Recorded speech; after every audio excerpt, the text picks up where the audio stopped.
하겠습니다. 자, 하나님 말씀입니다. 요한복음 12장 20절에서 25절을 봉독해 주시기 바랍니다.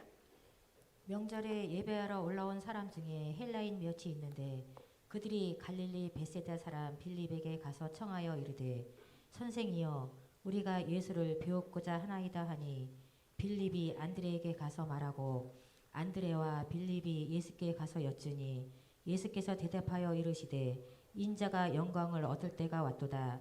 내가 진실로 진실로 너희에게 이르노니 한 알의 밀이 땅에 떨어져 죽지 아니하면 한 알 그대로 있고 죽으면 많은 열매를 맺느니라. 자기의 생명을 사랑하는 자는 잃어버릴 것이요 이 세상에서 자기의 생명을 미워하는 자는 영생하도록 보전하리라. 아멘. 자, 오늘은 하나의 미랄이 되어입니다. 로버트 토머스라는 목사님이 있습니다. 이제 하다 보면 알겠지만 듣다 보면 어릴 때부터 어머니의 기도와 사랑 가운데서 자라났습니다. 아버지 토마스 목사님, 아버지도 목사님이었습니다. 목사님으로부터 선교적 비전을 이어받게 됩니다. 20세 되던 해 런던 선교회가 인도하는 예배 참석에서 벅찬 감동과 은혜를 받고 조선의 복음을 전하고자 하는 마음으로 불붙게 되었습니다. 조선의 서해안을 방문하고 돌아온 그 이듬해 그는 1866년에 미국 상선 제너럴 서먼호의 승선에서 평양으로 향합니다. 토마스는 배가 닿는 곳마다 조선인들에게 성경을 전해주었습니다. 하나님께서 조선을 사랑하십니다. 자, 이걸 받으세요. 성경책입니다. 제너럴 서먼호가 평양 만경대까지 다다르자 조선군과 팽팽한 긴장이 고조되었습니다. 대포로 공격을 하던 선장은 조선 군사들의 공격이 거세지자 퇴각을 명령합니다. 그런데 홍수로 불어났던 물이 줄어들어 배가 제대로 움직이지 않았고 조선의 군사들은 총공격을 감행을 했습니다. 이 순간 토마스 목사님은 예수 믿으시오 소리치며 성경책을 군사들에게 던졌습니다. 그날 군사들이 쏘아댄 불화살로 제네럴 서먼호는 불타기 시작을 했습니다. 배에 있던 사람들이 강으로 뛰어내렸고 무트로 나온 사람들은 군사들에 의해서 죽음을 당했습니다. 대동강은 순식간에 피로 물들었고 그런데 배가 타오르고 있는 와중에도 토머스 선교사는 성경책을 계속 던졌습니다. 무트로 나온 토머스에게 칼을 잡은 박충건의 손이 올라간 순간 잠깐만 이걸 받아 주십시오. 제가 드리는 마지막 물건입니다. 이 말에 멈칫 놀란 박충건은 토마스가 가슴에서 꺼낸 성경책을 얼떨결에 받아들였습니다. 토마스 선교사는 하나님은 당신을 사랑하십니다. 그리고 말하고 무릎 꿇고 하나님 이 사람은 자기가 하는 일을 모르오니 용서해 주옵소서. 이 일로 조선 땅에 뿌린 복음이 열매를 맺게 하옵소서. 이렇게 기도했습니다. 박충건은 칼을 들어서 토마스 선교사를 찔렀고 1866년 9월 3일 27세의 젊은 나이로 선교사 토마스 목사는 대동강 백사장에서 순교의 피를 흘렸습니다. 그를 죽였던 박충건은 후에 회개하고 예수 믿고 장로가 되어서 우리 다 잘 아는 말씀, 잘 아는 이야기죠. 토마스 목사가 전해준 성경을 읽은 홍신길이라는 사람은 대동문에 교회를 세웠고 그의 동생도 예수 믿고 장로가 되었다고 합니다. 황명대라는 사람은 제너럴 서먼호가 불탈 때 예수 예수 예수라고 외치는 토마스 선교사의 소리를 듣고 평양 초대교회의 신자가 되었다고 합니다. 토마스 선교사는 조선 땅에 떨어져 죽은 한 알의 밀이 되어서 조선의 교회가 세워지는 초석이 되었다는 것. 오늘 본문에도 보면 역설적인 진리가 등장하는데 바로 뭐냐? 한 알의 밀알이 썩어져 죽으면 많은 열매를 맺는다는 것. 죽으면 오히려 살고 잃으면 오히려 얻는다는 말입니다. 이것이 곧 십자가의 진리죠. 십자가는 역설 중에 역설입니다. 피 흘려 죽는데 사는 것이고 수치를 당하는데 예수님 때문에 혹시 수치를 당하고 있습니까? 감사하십시오. 내가 조롱을 당합니까? 다른 것이 아니라 다른 건 잘 나가. 예수님 그 예수 그리스도 이름 때문에 내가 조롱을 당하면 감사하십시오. 그것이 나중에 하나님의 축복의 통로가 된다. 오늘 말씀을 통해서 다시 한번 이 역설적 진리를 확인하라는 것. 그래서 예수님의 제자로서 하나의 미랄이 되어 살아가는 저와 여러분이 되시기 바랍니다. 나는 예수쟁이다. 나는 믿음의 사람 잊지 말라. 본문의 배경은 예수님이 십자가를 치실 때가 임박한 때였습니다. 헬라인 몇 사람이 예수님을 찾아옵니다. 그들은 위대한 교포 디아스포라를 통해서 예수님을 알게 된 사람들이었습니다. 유대인의 최대 명절인 유월절에 맞춰 예루살렘에 왔다가 예수님을 찾아온 것입니다. 성경에 나오지 않았지만 전승에 의하면 이런 사연이 있었다고 합니다. 그들은 에데사라는 도시 국가에서 온 사신들인데 에데사 왕의 아들이 나병에 걸려서 절망하고 있는데 예수님의 소문을 들었습니다. 각색병자 특히 나병 환자를 고쳤을 뿐만 아니라 죽은 자를 살린 분이라는 것. 소문을 듣고 그들은 어떻게 해서든지 예수님 모시고 가려고 했습니다. 그러나 왕자의 병을 고칠 수 있을 그러면 왕자의 병을 고칠 수 있을 것이고 더 나아가 나라의 스승 국사도 좋은 사람도 얻을 수 있으리라고 판단했습니다. 그는 그때는 바로 어떤 때냐 유대인 대제사장과 바리새인들이 예수님을 호시탐탐 노리며 죽이려고 하는 그런 시기였습니다. 그러니까 그들이 생각하기에 예수님에게도 좋은 일이라고 생각을 했습니다. 하지만 예수님은 그 제안을 거절했고 끝내 십자가를 지셨습니다. 하나님의 미랄이 되신 예수 그리스도 바로 그분은 우리를 위해서 십자가에 못 박혀 돌아가셨다는 거예요. 20절에서 22절을 읽어주시기 바랍니다. 명절에 예배하러 올라온 사람 중에 헬라인 몇이 있는데 그들이 갈릴리 베세다 사람 빌립에게 가서 청하여 이르되 선생이여 우리가 예수를 배우고자 하나이다 하니 빌립이 안드레에게 가서 말하고 안드레와 빌립이 예수께 가서 여쭈니 그들이 빌립과 안드레를 대동하고 나타납니다. 그들이 보기에는 십자가를 피해서 그 나라에 가서 호강하는 게 영광이라고 여기고 그렇게 생각할 수도 있죠. 지금 예수님 지금 너무 위기 가운데 있는데 예수님을 좀 피하게 하면 그 나라에서 좀 좋게 지내지 않을까, 편하게 지내지 않을까 이런 생각, 좋은 의도로 생각을 했습니다. 하지만 예수님은 십자가를 지는 게 영광임을 분명히 밝힙니다. 23절을 읽어주시 바랍니다. 예수께서 대답하여 이르시되 인자가 영광을 얻을 때가 왔도다. 이 인자가 영광을 얻을 때가 왔다고. 인자는 예수님 자신을 지칭할 때 사용하는 표현으로 메시아의 호칭입니다. 마치 왕이 자기를 지정할 때 짐이라고 그러고 과인이 이런 말을 말하는 것 같아요. 그러니까 인자가라는 말, 내가라는 뜻이 내가 영광을 얻을 때가 되었다. 십자가를 지실 때를 가리킨 영광을 얻을 때가 되었다는 것. 십자가를 지실 때를 가리킨 여러분 예수님 때문에 고난이 오고 어려움이 오면 기쁨으로 감당하시기 바랍니다. 할렐루야. 기쁨으로 감당. 그 이유를 설명하기 위해서 미랄 비유를 들어 말씀하신 것입니다. 당시 자신이 마치 하늘의 미랄과 같은 존재라는 것입니다. 24절을 또 읽어주세요. 24절. 내가 진실로 진실로 너희에게 이르노니 한 알의 밀이 땅에 떨어져 죽지 아니하면 한 알 그대로 있고 죽으면 많은 열매를 맺느니라. 아멘. 세상의 기준으로 보면 십자가는 고통과 수치입니다. 하지만 예수님의 십자가를 피하려고 세상의 부귀영화를 선택하는 것을 단호히 거부합니다. 진실로 진실로라는 말은 바로 헬라의 언어로 아멘 아멘이고 진리의 말씀을 강조하는 표현입니다. 예수님의 말씀은 항상 진리지만 그 중에서 진리임을 강조합니다. 오직 예수 그리스도 성경 말씀 외에는 진리가 없다고 우리는 생각하면 된다는 것. 이는 하나님이 정해놓으신 자연의 법칙인 동시에 인생의 법칙이고 신앙의 법칙입니다. 하늘의 미랄이 땅속에 심어지지 않고 그대로 있으면 그대로 방치되어 있습니다. 아무런 가치도 없고 생산해내지 못한다는 것입니다. 예수님은 땅속에 심어지고 썩어지는 미랄과 같은 존재가 되기 위해서 오셨어요. 죄가 없으신 하나님의 아들이지만 많은 인간을 위해서 대속의 십자가에 못 박힐 것이고 그로 인해 많은 영혼이 구원 얻을 것을 말씀하고 있는 것입니다. 정말 예수님 한 분이 피 흘려 죽으심으로 수많은 인생이 죄와 사망에서 구원받고 영원한 생명을 얻게 되었습니다. 그때부터 지금까지 2000년이 넘는 세월 동안 구원의 역사가 계속해서 이루어지고 있다는 것. 앞으로도 예수님이 재림하시는 그 종말의 날까지 계속해서 구원의 역사는 이루어질 것이라는 이 믿음을 우리가 갖고 전도해야 될 줄로 믿습니다. 바울은 이런 사실을 가리켜 이렇게 증거합니다. 로마서 5장 19절입니다. 한 사람이 순종하지 아니함으로 많은 사람이 죄인 된 것 같이 한 사람이 순종하심으로 많은 사람이 의인이 되리라. 여기 한 사람은 아담을 가리킵니다. 아담이 순종하지 아니함으로 많은 사람이 죄인 된 것 같이 한 사람 예수 그리스도가 순종함으로 많은 사람이 의인이 되리라 이렇게 말합니다. 인류의 시조 아담이 범죄함으로 모든 인간이 함께 죄인이 되었습니다. 그렇죠? 아담이 그 죄값 지금까지 우리에게 이루어지고 있습니다. 예수 그리스도가 하나님 뜻에 순종하여 십자가를 지심으로 많은 사람이 믿고 의인이 되었습니다. 근데 십자가 죽음이 쉬운 게 아닙니다. 예수님 십자가를 앞에 두고 큰 고뇌를 하고 있는 것을 알 수가 있습니다. 마치 겟세마네 동산의 기도를 연상시키는 대목인데 자 오늘 본문 12장 27절 28절을 읽어주시기 바랍니다. 27절 28절 지금 내 마음이 괴로우니 무슨 말을 하리요. 아버지여 나를 구원하여 이 때를 면하게 하여 주옵소서. 그러나 내가 이를 위하여 이 때에 왔나이다.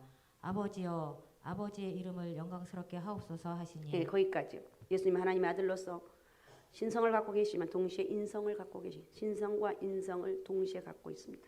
그러므로 십자가를 생각할 때 정신적으로 큰 고통을 느꼈고 그렇지 않겠습니까? 그래서 결국 하나님 아버지의 뜻대로 십자가를 지르라 결단하는 예수님의 모습이라는 거예요. 그러자 하늘에서 하나님 아버지의 음성이 들립니다. 28절의 후반절에 이 하늘에 소리가 나서 이르되 내가 이미 영광스럽게 하였고 또다시 영광스럽게 하리라. 놀라운 일이죠. 예수님이 공생애를 시작하기 직전 요단강에서 요한에게 세례를 받으실 때로 이런 일이 있었죠. 내 사랑하는 아들이라. 하나님께서 예수님을 하나님의 아들로 메시아 구세주로 공식 인정하는 표적입니다. 표적이었습니다. 예수님이 이런 사실 너무나 잘 알고 계셨기에 또 십자가 후에 부활과 승천의 영광이 있음을 아셨기에 당당히 십자가를 지셨습니다. 히브리서 12장 2절을 읽어주십시오. 믿음의 주요 또 온전하게 하시는 이인 예수를 바라보자. 그는 그 앞에 있는 기쁨을 위하여 십자가를 참으사 부끄러움을 개의치 아니하시니 하나님 보좌 우편에 앉으셨느니라. 아멘. 십자가 자체는 고통이지만 그 후에 영광을 내다보았기에 능히 감당하셨던 것입니다. 이렇게 해서 우리는 계속 십자가를 믿음으로 죄인이 아니라 의인이 되어서 여전히 엉망인 삶을 살고 있지만 내가 예수 믿어서 천국 백성이 되었습니다. 우리는 절대 지옥 갈 수가 없고 천국만 갈 수가 있습니다. 할렐루야. 예수를 믿기 때문에 하나님 자녀이며 천국 백성이 되었다는 것입니다. 이 은혜를 생각하면서 늘 우리는 감사하며 살아가야 될 줄로 믿습니다. 나는 천국 백성이야. 나는 하나님 백성이야. 누가 말해 나는 천국 갈 수가 있어. 내가 이 땅에 사는 것이 영원히 사는 것이 아니라 난 천국에서 영원히 행복하게 살 것이야. 알았습니까? 자, 예수님의 제자도는 하늘의 미랄이 되는 삶인데 두 번째 십자가 은혜로 구원받는 우리는 이제 예수님의 제자로서 그분이 그랬던 것처럼 하늘의 미랄이 되어 살아가야 된다는 것. 이게 바로 예수님의 제자로 걸어가는 길입니다. 흔히 제자도라는 말이 있습니다. 제자도를 여러 가지로 설명할 수 있지만 핵심적인 원리는 바로 예수님처럼 하늘의 미랄이 되어서 살아가는 것. 그럼 우리는 어떻게 하늘의 미랄이 되어 살아갈 수 있는가? 예수님께서 설명해 주셨습니다. 요한복음 12장 25절입니다. 25절. 자기의 생명을 사랑하는 자는 잃어버릴 것이요 이 세상에서 자기의 생명을 미워하는 자는 영생하도록 보전하리라. 아멘. 여기서 생명은 육신의 생명을 가리킵니다. 육신의 본능을 위해서 전전긍긍하며 실패하고 망한다는 것. 오히려 육신의 본능을 극복하고 초월하며 승리하고 영생을 하는 그렇게 행복할 수가 없어요. 근데 꼭 여러분 한 단계 올라가기 위해서는 결정적으로 내가 갈등하고 위기 가운데 있어요. 어떤 문제가 있으면 이걸 해야 되나 말아야 되나. 그런데 그런 시험이 올 때는 어떻게 생각하는가? 하나님이라면 어떻게 할 것인가? 주님이라면 어떻게 할까? 이 방법을 그쪽을 선택하라는 거예요. 이렇게 하면 이 방법을 하면 뭐 엄청난데 아니에요. 엄청난 게 아니라 하나님 방법으로 살아갈 때 우리의 길은 형통하고 또 우리 영혼이 천국의 은혜가 있고 하나님의 기적과 역사가 있다는 것을 믿으시기 바랍니다. 누가복음 9장 23절은 이렇게 말합니다. 또 무리에게 이르시되 아무든지 나를 따라오려거든 자기를 부인하고 날마다 제 십자가를 지고 나를 따를 것이니라. 아멘. 우리가 아무리 예수를 믿는 그리스도인이라고 해도 육신을 짓고 사는 동안에는 항상 제 본능이 스스로 올라와요. 제 본능. 이건 어떻게 할 수가 없어요. 육신의 욕망이죠. 우리가 죄에서 구원받는다는 것은 제 책임에서 구원받다는 것이지 죄성 자체가 완전히 없어졌다는 의미가 아닙니다. 이런 제 본능에 이끌려 살다 보면 예수님의 모습을 닮아가기보다 철저히 세속인의 모습으로 살아가게 되어 있습니다. 그럼 예수 믿는 사람이나 믿지 않는 사람이나 별 차이가 없습니다. 예수님이 예비하신 풍성한 축복을 경험하지도 못합니다. 심한 경우에 세상 사람들에게 손가락질만 당합니다. 이도저도 아닌 어정쩡한 삶을 살아가게 된다는 것입니다. 그러므로 우리는 늘 내 자신을 살펴보면서 내 내면을 살펴보면서 제 본능과 육신의 욕망을 죽이고 하나님의 사람이 어떻게 살아가야 될 것인가 이렇게 하며 살아가라는 것. 갈라디아서 5장 24절을 읽어주십시오. 그리스도 예수의 사람들은 육체와 함께 그 정욕과 탐심을 십자가에 못 박았느니라. 아멘. 육체는 제 본능 즉 육신의 욕망을 가리킵니다. 예수 믿는 것은 예수와 함께 십자가에 못 박혔다가 예수와 함께 새 생명으로 부활하는 것. 그러므로 이제는 육신의 뜻대로 사는 것이 아니라 주님의 뜻대로 사는 거예요. 주와 함께라면 걱정이 없다. 주님의 뜻대로 사는 것이 이것이 망할 것 같은 절대 망하는 것이 아니에요. 주님의 뜻대로 살아가는 저와 여러분이 되시기 바랍니다. 그런데 이게 말처럼 쉽지 않다는 거예요. 정신처럼 이거 몸부림치지 않으면 어느새 제 본능이 솟아오릅니다. 육신의 욕망을 제하는 게 너무 어렵고 힘들어요. 그러나 이러한 영적 싸움에 승리하는 게 예수님의 발자취를 따라가는 제자도라는 거예요. 이렇게 살아갈 때 하나님이 기뻐하시고 우리는 비로소 승리의 삶을 살아갈 수가 있습니다. 요한복음 12장 26절입니다. 사람이 나를 섬기려면 나를 따르라. 나 있는 곳에 나를 섬기는 자도 거기 있으리니 사람이 나를 섬기면 내 아버지께서 그를 귀히 여기시니라. 아멘. 예수님을 섬기는 것은 제자로서 육신의 욕망을 이기고 하나님의 미랄로 살아가는 것. 여러분 꼭 기억하시기 바랍니다. 십자가 없는 축복 그리고 십자가 없는 영광은 있을 수가 없습니다. 그래서 이런 말이 있습니다. 십자가 없이는 면류관도 없다. 십자가 없이는 면류관도 없다. No cross, no crown. 영국의 유명한 설교자 스펄전 목사님이 한 말입니다. 그러면 우리는 순간순간 솟아오르는 육신의 욕망을 십자가에 의지하면서 이겨내야 되는 거예요. 그리고 우리 자신을 하나님의 미랄로 드려야 되는 거예요. 이게 바로 헌신의 삶입니다. 얼핏 보면 희생과 같지만 사실은 손해가 아니고 큰 축복과 영광을 경험하게 되는 거예요. 예수 안에 사는 것이 얼마나 행복한 것인지. 내가 죄를 한 단계 이겨나가면서 그 누리는 그 엄청난 축복은 내 속에 있는 희열을 느끼게 한다는 거예요. 그래서 역설적 진리라고 말하는 것입니다. 그러면 우리가 하나님의 미랄이 되어 살아가는 삶을 구체적으로 어떻게 실천할 수가 있는가? 첫 번째, 기도의 미랄. 자, 그러면 내가 어떻게 하나님의 미랄이 될 수 있는 비결이 뭐냐? 기도하라는 거예요. 그리스도인이라면 당연히 기도해야 되고 또 기도하는 게 좋은 줄로 압니다. 아는 거하고 틀려요. 여러분 아는 거 요즘 사람 기가 막히게 알아요. 그러나 그 행할 수 있는 능력, 이게 바로 믿음이에요. 이거는 기도로 가능하다는 거예요. 육신의 본능은 정말 기도하고 싫거든요. 요리조리 핑계를 대고 빠져나가려 합니다. 그러나 십자가를 바라보면서 이런 본능을, 내 본능을 이기며 기도하라는 거예요. 그럴 때 하나님의 놀라운 역사가 나타납니다. 그냥 막연히 축복을 구하고 기적을 바라는 안일한 기도가 아니라 간절히 눈물의 기도를 실천할 때 비로소 승리와 축복의 문이 열린다는 사실을 기억하시기 바랍니다. 성경의 예를 보면 한나는 불임 여성으로 자식을 낳지 못해 고통을 가운데 있습니다. 분인나라는 첩이 들어와서 아들 낳으면 가정 불화가 끊이잖아요. 그때 얼마나 간절히 기도합니까? 사무엘상 1장 10절입니다. 한나가 마음이 괴로워서 여호와께 기도하고 통곡하며 그 통곡과 통곡 기도를 듣고 하나님 응답 그녀에게 사무엘을 주셨습니다. 그리고 사무엘은 자라서 이스라엘의 대제사장이고 사사가 됩니다. 하나님 한나에게 사무엘 외에 3남 2녀를 더 주십니다. 기도하는 한 사람을 통해서 그 가정이 축복이 맺고 더 나아가 이스라엘을 위해서 이스라엘을 위기에서 건져내 태평성대를 이루게 됩니다. 한 사람의 기도의 미랄이 될 때 얼마나 놀라운 일이 생기는지는 알 수가 있습니다. 기도하십시오. 기도가 답입니다. 우리 믿음은 믿음으로 구원 얻었지만 우리가 힘있고 소망 있는 삶은 기도가 답이라는 거예요. 여러분 가정이 잘 되기를 원하죠. 교회가 잘 되기를 원하고 우리나라가 잘 되기를 우리가 소원하십니까? 그럼 내가 먼저 기도의 미랄이 되라는 거예요. 육신의 하늘을 떨쳐버리고 썩어지듯 힘없고 썩어지듯 힘쓰고 애쓰라는 거예요. 여러분 부디 기도의 미랄이 되고 나도 살고 남도 살리는 하나님의 역사를 꼭 경험하시길 바랍니다. 두 번째 전도의 미랄입니다. 영원히 주님께 돌아오고 구원하기까지 얼마나 많은 수고와 헌신이 요구되는지 모릅니다.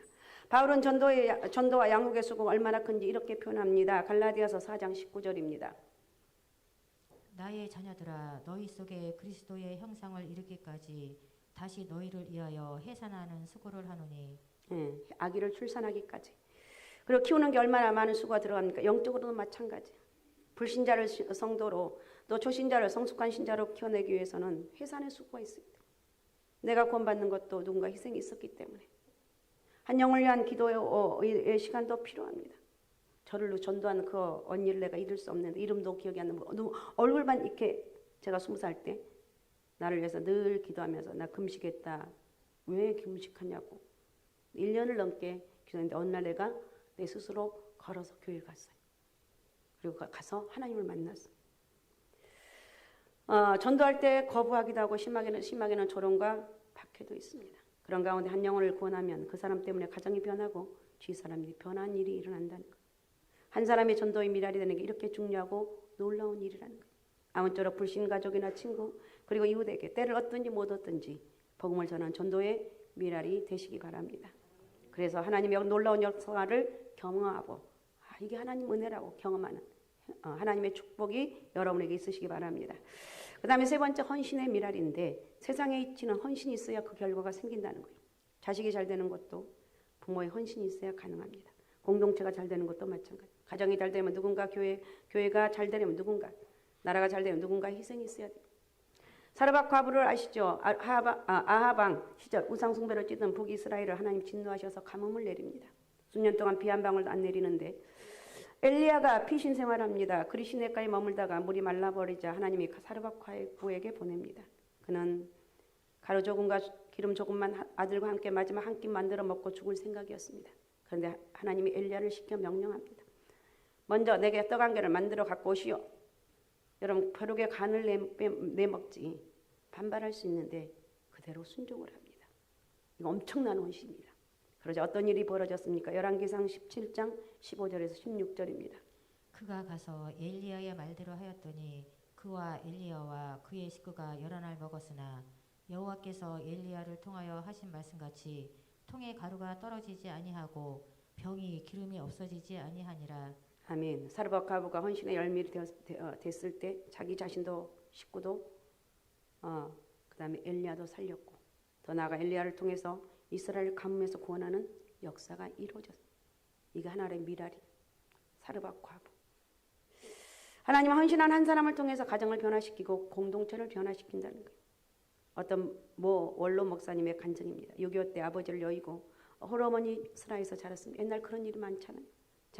장남으로 밑으로 남동생 둘과 여동생이 있었는데 어머니는 길거리에 떡장사, 옷감장사 등 갖가지 장사를 하며 네 남매를 키웠습니다.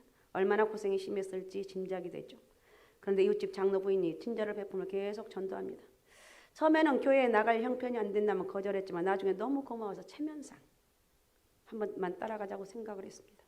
그런데 교회 갔다가 한 번 갔는데 예수님을 만나게 되었습니다.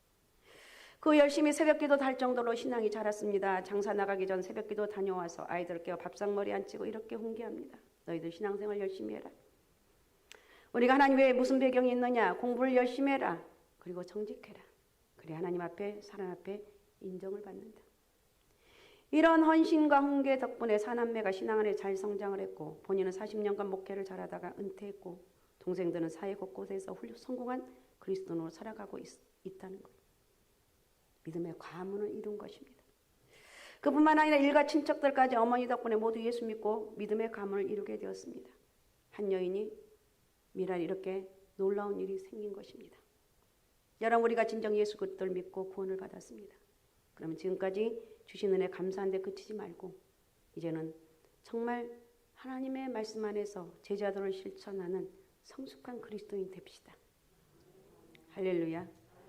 제자도는 예수님처럼 하나님의 미랄로 살아가는 것. 얼핏 생각하면 부담스러운 이야기입니다. 하지만 알고 보면 이것이야말로 축복과 영광의 지름길이다. 그래서 역설적 진리라고 말하는 것입니다. 하나님 은혜로 살아간다. 다음 주는 이제 특세가 시작되는데 이런 기도가 답이에요. 어떤 어려움도 이길 수가 있고 잘되고 형통한 것이 내 힘이 아니라 하나님이 하셨다고 간증할 수 있어요. 우리는 내가 아무리 잘났어 내가 한 것이 아니라 하나님의 은혜라는 걸 잊지 마시기 바라고 기도하면서 여기까지 하나님의 인도하심을 받았고 앞으로도 더 큰 영적인 능력을 마음껏 받아서 하나님 은혜로 살아가는 역사가 있으시기 바랍니다. 오직 예수 오직 믿음 오직 성령 충만함으로 각자의 여러분의 자리에서 하나님의 미랄로 성실하게 살아가면서 나도 살고 남을 살리는 그런 놀라운 은혜와 축복이 저와 여러분에게 있으시기 바랍니다. 자, 오늘 말씀 생각하면서 우리 같이 기도하면 좋겠습니다. 주님, 하나님 미랄에 되어서 정말 살아가기 원하는데 나를 통해서 구원의 역사가 이루어지길 원하는데 하나님 내가 기도하면서 평생 하나님 은혜로 살게 도와주옵소서. 성령의 은혜로 살아갈 수 있는 영적 능력을 허락하여 주옵소서. 우리 시간에 주여 3번 부르고 우리 간절하게 하나님 나를 불쌍히 여주옵소서. 나에게 은혜를 더하여 주옵소서. 우리 같이 기도하겠습니다. 주여 주여 주여